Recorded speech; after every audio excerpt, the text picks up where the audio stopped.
Hello दोस्तों, विहान कहानियाँ में आपका स्वागत है। लड़की और पपीते का पेड़। रंगापुर गांव में एक मोटा पपीते का पेड़ था। उस पपीते के पेड़ को गांव के बुजुर्गों ने लगाया था और तभी उस पपीते के पेड़ का बड़ा ही आदर सम्मान किया करते थे। हर रोज पपीते के सामने आते जाते लोग पपीते से अक्सर बातें किया करते थे। एक दिन उस पेड़ के सामने एक किशोर नाम का आदमी गुजर रहा था। उस आदमी ने पपीते के पेड़ को नमस्कार किया। इस पर पपीते का पेड़ मुस्कुराया और उससे बोला, नमस्कार, तुम्हारा आज का दिन अच्छा हो। और इसके बाद वो आदमी वहां से चला गया।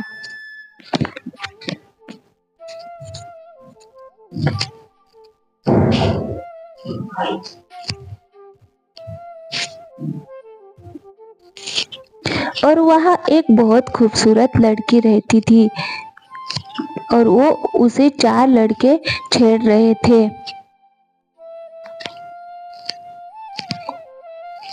क्योंकि इस तरह एक अकेली लड़की का लड़कों के साथ रहना सही नहीं था।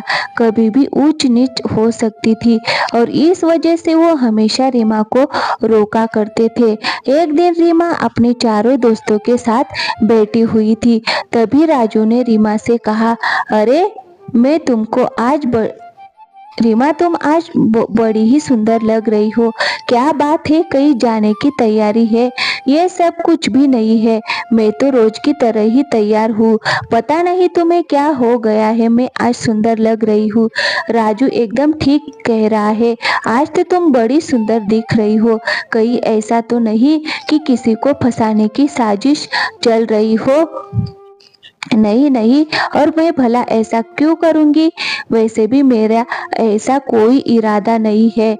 ये तो काम तुम लोगों का होता है, जो तुम लड़कियों को अपने जाल में फंसाते हो और उसका साथ उसके बाकी के दोस्त ने दिया। इसके बाद रीमा वहां से चली आई। अपना दोस्तों के साथ ही रहा करती थी। उसके आस पड़ोस में रहने वाले लोग काफी परेशान थे और एक दिन रीमा के बगल में रहने वाली शीला चाची ने रीमा से कहा, तेरी माँ थोड़ी तो शर्म कर लिया कर, इस तरह लड़कों के साथ घूमती है। अब तो तू जवान हो चुकी है। चाची जी, आपने बिल्कुल ठीक कहा, मुझे तो शर्म आनी चाहिए। जैसे बचपन में आपने ही मुझे पाला था, मुझे अपने तरीके से जीने दीजिए। और वैसे भी आजकल लड़का लड़की बराबर होते हैं। ये सब तेरे दिमाग में ऊपर से है, ऐसा कुछ भी नहीं है। आज भी लड़की लड़की ही है और लड़के लड़की ही है। यदि कुछ ऊंच नीच हो गई तो फिर क्या करेगी तू? ऐसा कुछ भी नहीं जैसा तुम सोच रही है।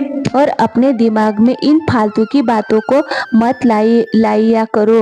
वो मेरी बहुत ही अच्छे दोस्त थे और हमेशा मेरे दोस्त रहेंगे। ठीक है, जैसा तुझे अच्छा लगेगा वैसा ही कर। हमारी तो तुझे माननी ही नहीं है। हम सोचते हैं कि बिन माँ बाप की बच्ची है तो इसका ध्यान रखे, पर यह है कि अपने ही मौसी पर चिल्लाती है। रहने दे चाची, मेरी इतनी चिंता मत करो, अकेली ही ठीक हूँ। वैसे भी यदि आपको इतनी चिंता थी तो बचपन से मुझे देखा होता। और ये क्या करे, मैं वहां पर से चली गई, अपने दोस्तों के पास आ गई और वो रोने लगती है। फिर अपने दोस्तों को सारी बात बताती है। तुम इतना उदास क्यों लग रही हो? क्या किसी ने कुछ कहा?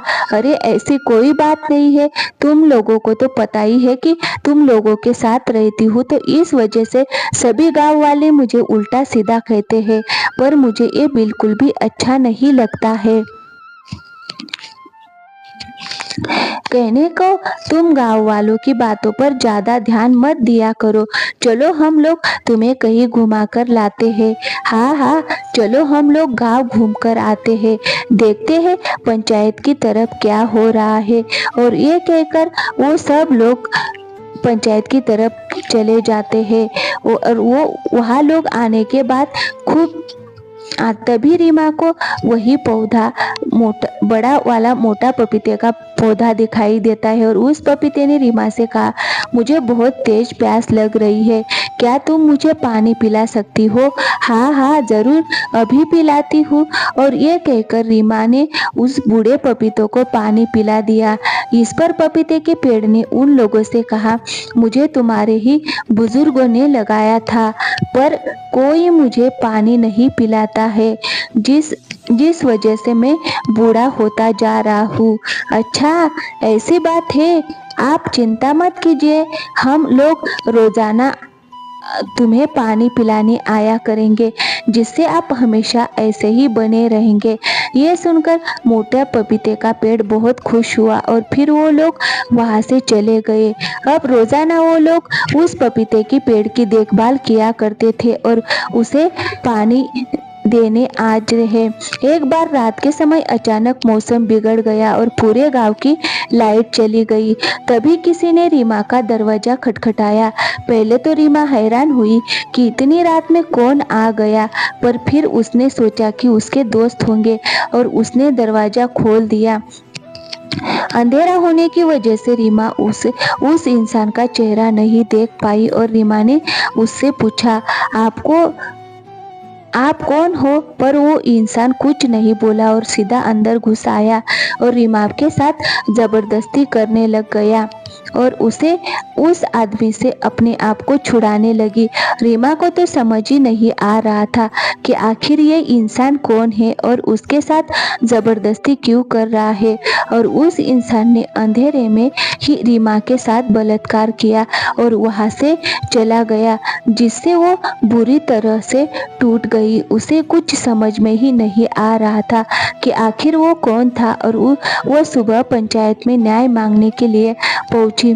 उसने अपनी सारी बात को बताया। इससे पहले तो लोगों ने उसको ही दोष दिया, पर बाद में सरपंच सुरेंद्र ने रीमा से कहा,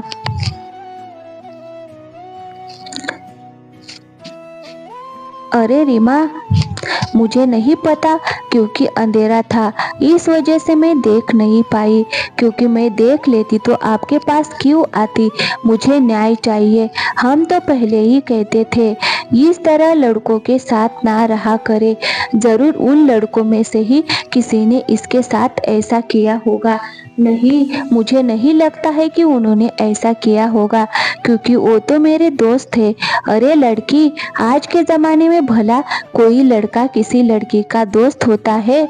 ऐसा कुछ भी नहीं होता। जरूर उन्हीं लड़कों ने तेरे साथ ये सब किया होगा।